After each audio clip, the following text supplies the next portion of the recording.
তিনটা কাজ যদি কেউ করে সে নিশ্চিত তার পতন, ধ্বংস হয়ে যাবে। নাম্বার 1, মা বাবার সাথে বেয়াদবি করা, মা বাবার বদদোয়া নেওয়া। অনেকে দেখেন যে মা বাবার সেই স্মৃতি ভুলে গিয়েছে, ছোটবেলা থেকে কীভাবে কোলে পিঠে মানুষ করেছে ভুলে যায়। এই কাজটা করবেন না। রাসূলুল্লাহ সাল্লাল্লাহু আলাইহি ওয়াসাল্লামের সময় ইয়েমেনের এক যুবক, নাম তার ওয়াইস আল কুরনি, ওনার খুব ইচ্ছা রাসূলুল্লাহ সাল্লাল্লাহু আলাইহি ওয়াসাল্লাম একবার দেখবেন, সুযোগও পেয়েছিলেন, কিন্তু বাসায় বৃদ্ধ মা, অন্ধ মা, অসুস্থ মা বলতেছে, বাবা তুমি যদি চলে যাও আমার কি হবে?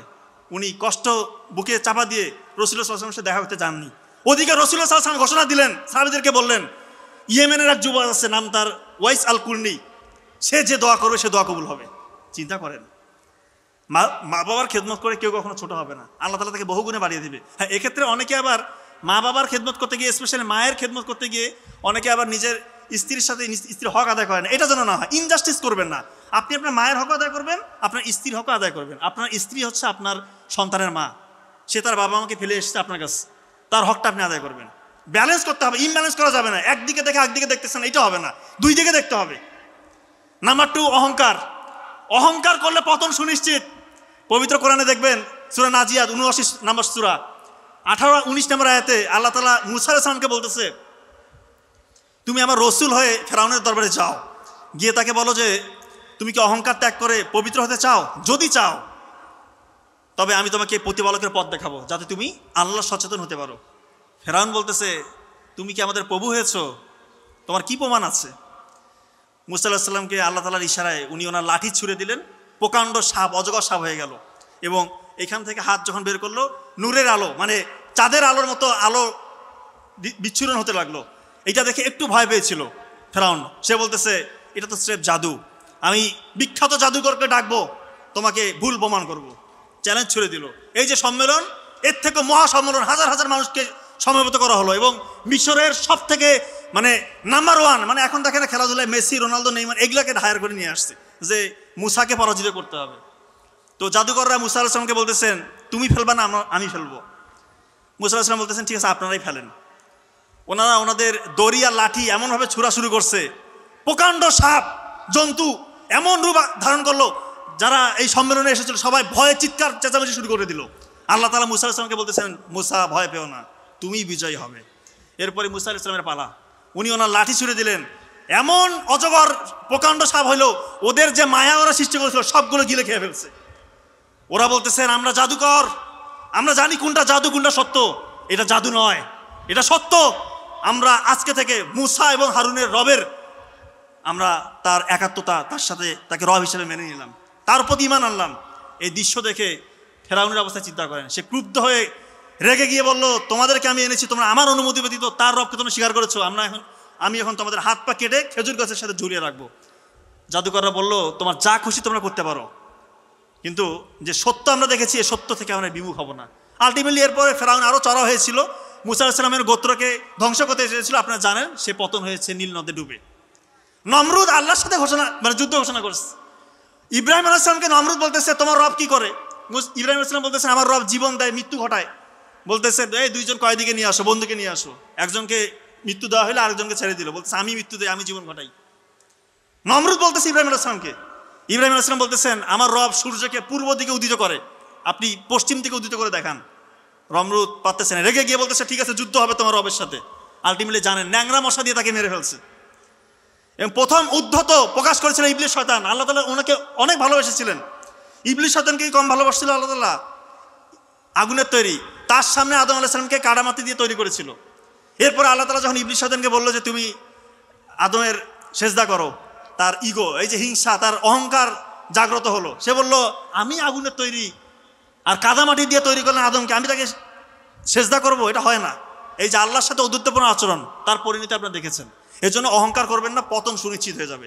সর্বশেষ কথা, গোপন গুনাহ এবং অশ্লীলতা যারা নিমজ্জিত, ধ্বংস আপনাদের অনিবার্য। এখন আমি একটা কথা বারবার বলি, এমন কোন স্টেজের স্টুডেন্ট নাই আমাকে ফোন দিয়ে কান্নাকাটি করে না, যে গোপন গুনাহে লিপ্ত না বুঝে করে ফেলেছে, আজকে জীবন হেল হয়ে গিয়েছে, তার স্মৃতিশক্তি কাজ করে না, তার চেহারা উজ্জ্বলতা নাই, চুল পড়ে যাচ্ছে, বিয়ের পরে সংসারগুলো টিকতেছে না।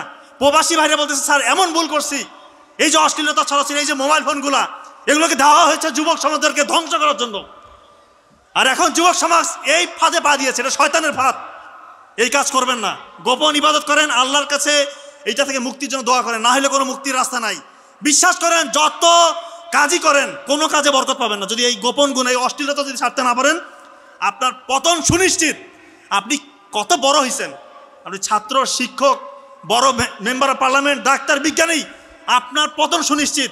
আপনাকে এমন অবস্থার সম্মুখীন হতে হবে আপনি ওটা চিন্তা করতে পারবেন না, চিন্তা করতে পারবেন না। বলবেন এরকম কেন অপমানিত হচ্ছে, আমি জায়গায় জায়গায় হেও হচ্ছি, কেন হচ্ছি? আল্লাহ তাআলা আপনার মানে জীবন থেকে রহমত বরকত উঠিয়ে নিয়ে যাবে, কারণ আপনি গোপন গুণা লিপ্ত। এই দয়া করে গোপন গুণা ছেড়ে দেন, গোপন ইবাদত করেন, আল্লাহ তাআলা আপনাকে আকাশচুম্বী সাফল্য দেখাবে ইনশাআল্লাহ। আপনারা একটা গল্প বলে শেষ করি। এক তরুণ বালক, সে তার শিক্ষকের কাছে গিয়ে কান্নাকাটি করছে, চোখের পানি ফেলছে, চেহারার মধ্যে হতাশা। শিক্ষক বলতেছেন, বাবা তুমি কাঁদো কেন, কি সমস্যা? যে আমি যা পড়ি কোনো কিছু আমার মাথায় থাকে না, কিছুই মনে রাখতে পারছি না। এক দৃষ্টিতে বালকের দিকে তাকিয়ে ওই শিক্ষক বললেন যে, বাবা শোনো, জ্ঞান হচ্ছে আল্লাহ তাআলার নূরের আলো।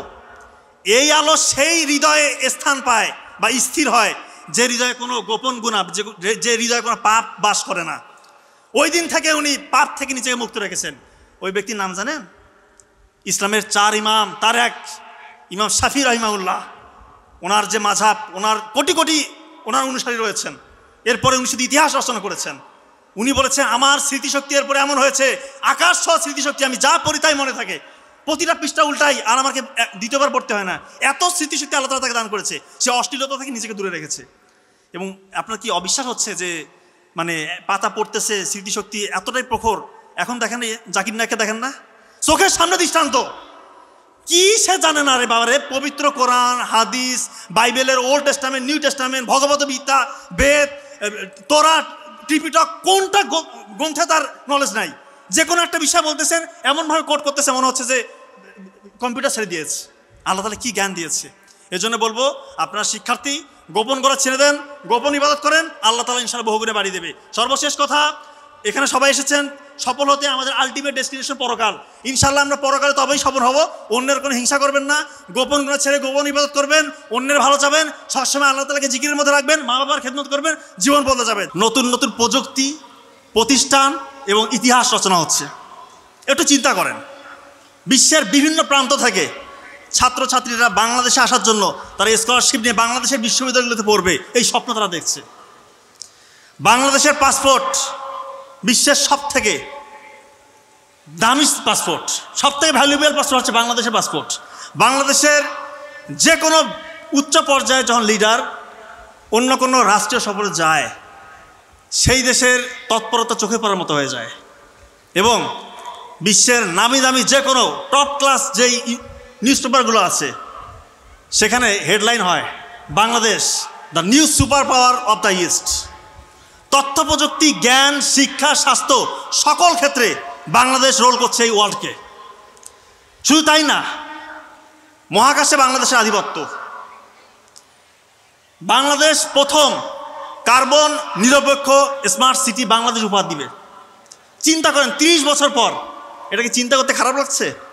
ভালো লাগতেছে না? বাংলাদেশের একজন নাগরিক হতে পারো একটা গর্বের বিষয়। এরকম যদি দেশটা হতে পারে। শুধু তাই না, প্রতিরক্ষা ব্যবস্থা এতটাই স্ট্রং, অত্যাধুনিক সব স্যাটেলাইট ব্যবস্থা, আধুনিক সব ড্রোন, এবং প্রতিরক্ষার অংশ হিসেবেই সবথেকে পাওয়ারফুল ম্যাসিভ সব নিউক্লিয়ার উইপন বাংলাদেশ হোল্ড করে। এরকম একটা শক্তিধর রাষ্ট্র যদি আমরা হতে পারি ইনশাআল্লাহ, ওই পার্শ্ববর্তী দেশ তাদের রক্তচক্ষু, তাদের যত ষড়যন্ত্র, তারা ভুলেও বাংলাদেশের দিকে চোখ দিয়ে তাকাবে না। ওই দেখেন না, অনেক শকুনের চোখ পড়েছে বাংলাদেশের জমিনে। এরকম রাষ্ট্র যদি গঠন করতে পারি ইনশাআল্লাহ, কোনো শকুনের দৃষ্টি এই জমিনে পড়বে না। আর ভুলেও যদি কোনো দৃষ্টি পড়ে যায়, সেই দৃষ্টি কিভাবে উপরে ফেলতে হয় সেই সক্ষমতা বাংলাদেশের মানুষের থাকবে তখন ইনশাআল্লাহ। কাজেই এখন থেকে এইম ইন লাইফ চেঞ্জ করেন, পরিবর্তন করেন। কিসের চাকরি? চাকরি করব, ওই বেদম্যার মতো ঘুরে বেড়ানো যাবে না। কোনো কিছু না করার থেকে চাকরি করা ভালো, কিন্তু চাকরির থেকে বড় কিছু করার আছে ইনশাআল্লাহ আমাদের। এই মেসেজটা এই আপনার চিন্তার মধ্যে ঢুকাইতে হবে। আমেরিকা, রাশিয়া, চায়না, তাদের কি আছে ভাই? তারা কি রোবট দিয়ে কিছু করতেছে? মানুষ তো আমাদের মতো রক্ত মাংসের দেহ, তারা পারতেছে, আমরা পারতেছি না। কারণটা কি? ওদের চিন্তার পরিবর্তন হয়েছে, মাইন্ডসেটের পরিবর্তন করেছে। আমরা এখনও ছোটোবেলা থেকে আমাদের শেখানো হয় ভাই ভালো রেজাল্ট করতে হবে, সাউন্ড হচ্ছে একটু প্লিজ, ভালো রেজাল্ট করতে হবে, ভালো মতো পড়তে হবে, তোমাকে ভালো চাকরি করতে হবে। এই তো ভালো চাকরি করে সর্বোচ্চ আপনি আপনার নিজের পরিবর্তন করতে পারবেন, আপনার পরিবারের একটু পরিবর্তন আনতে পারেন। এমন ভিশনারি হন, একটা সিস্টেম চেঞ্জ করে ফেলবেন আপনি, এরকম চিন্তা মাথার মধ্যে গাঁথেন। আর বর্তমান বিশ্বের সব থেকে পাওয়ারফুল জিনিস কোনটা জানেন? সব থেকে পাওয়ারফুল জিনিস হচ্ছে ভয়েস। ছোটবেলা থেকে কথা শেখাবেন, ছেলে মেয়েদেরকে কথা শেখাবেন, এবং আপনারা যারা শিক্ষার্থী আছেন কথা বলা শিখতে হবে। এখন তো সোশ্যাল মিডিয়ার যুগ, ভালো ভালো মেসেজগুলো আপনার ছড়িয়ে দেন, এটা আল্লাহকে রাজি খুশির জন্য করেন, আপনার সওয়াবের অংশ হবে ইনশাআল্লাহ। আপনার ভয়েসে, আপনার কথার বদলতে যদি লক্ষ লক্ষ যুবক যুবতী পথহারা, দিশাহারা, তরুণ তরুণী পথ খুঁজে পায়, এটা আপনি জানেন কত নাজাদের ওসিলা। আর আপনি খুঁজতেন শুধু চাকরি করবেন, 40-50 হাজার টাকা বেতনে চাকরি করে নিজের একটু স্ট্যাটাস বদলাবেন। এইটা আমাদের এইম ইন লাইফ হওয়া উচিত নয়। একটু মাইন্ডসেটের মধ্যে পরিবর্তন আনতে হবে, এমন কিছু করবেন সিস্টেম বদলে যাবে। বাংলাদেশকে ওই অবস্থায় নেওয়ার জন্য যা করার এখন থেকে এটা করেন, এবং পাঠ্যপুস্তকগুলোতে আমার মনে হয় কিছু সংযোজন বিয়োজন করতে হবে। শুধু aim in life doctor engineer এটা হবে না, বাংলাদেশকে ওই অবস্থায় নিয়ে যেতে হবে।